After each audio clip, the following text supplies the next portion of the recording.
FM, just one quick follow-up on that. Is the market and other analysts missing the point that the dividends that come to you from central public sector undertakings, or for the matter RBI, which has helped contain the fiscal deficit in this budget's calculation as well, that is also in some ways revenue from the assets that have been built by the exchequer? The market know it. It is you journalists who want to go asking me this question. Okay. Markets enjoy it. I'll come to another point, and this is to do with the north-south narrative that keeps happening. Two questions there, and just to add data here, the tax devolution in FY24, ma'am, that you announced, and we have seen that rose 16%. Central transfers are equally high at 15%.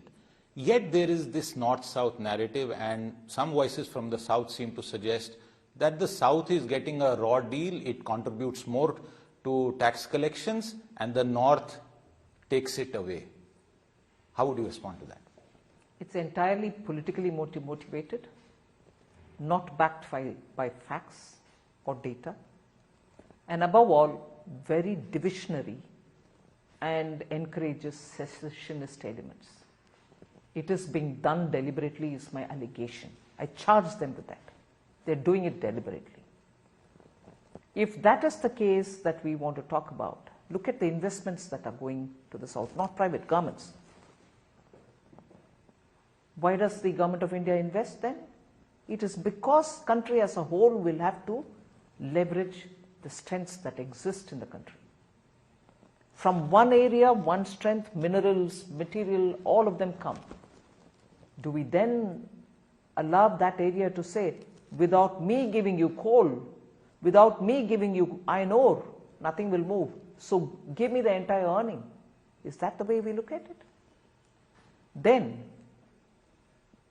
if that is the way we have to look at, regions which give higher revenue within a developed state, which says I contribute so much, Maharashtra contributes a lot more.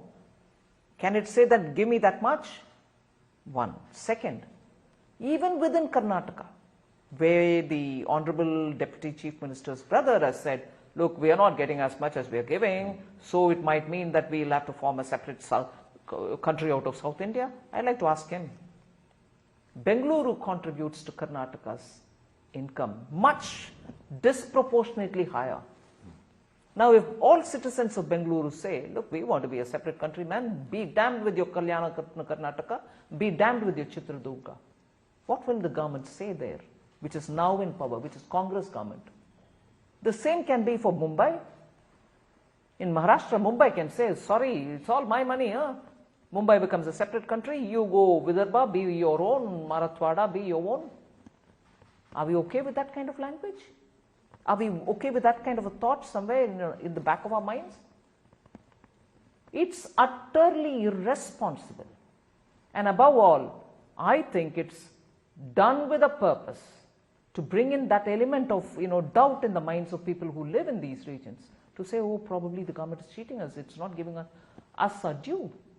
Are you an elected responsible leader sitting in the Lok Sabha, and there are a few others like that, believing in the Constitution of India, are you speaking responsibly?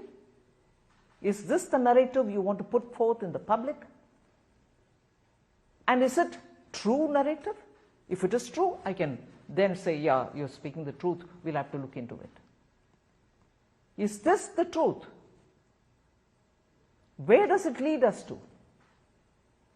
Utterly irresponsible, but I think this is the trend with which the Congress party is growing. In the last 10 to 20 years, we are seeing repetition of the Tukude sympathies within the Congress. They went and stood in JNU with that gang which wanted to break India.